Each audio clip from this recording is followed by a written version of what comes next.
You know how sometimes you get a nasty cold, but your friend who is sitting right next to you is totally fine? Ever wonder why that is? Well, the answer goes way deeper than just catching a germ. It's all about a hidden web of factors that we're about to untangle.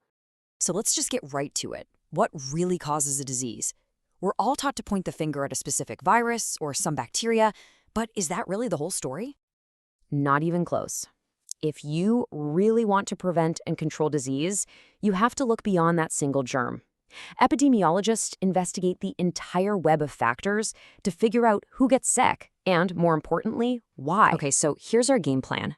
We'll start with a big picture. Then we'll break down the 4 key factors that cause disease. After that, we'll put the model to the test with a real-world case, dengue fever, and see how all the pieces connect.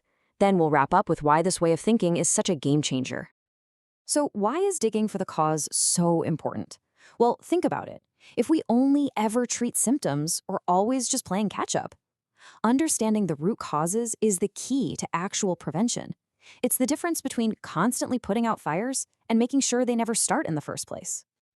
To find those root causes, epidemiologists have this, well, think of it like a toolkit. It has 4 different types of causal factors. You can think of them as 4 different lenses to analyze pretty much any health problem. Let's look at each one. First up, predisposing factors. These are the underlying conditions that basically set the stage and make someone more vulnerable.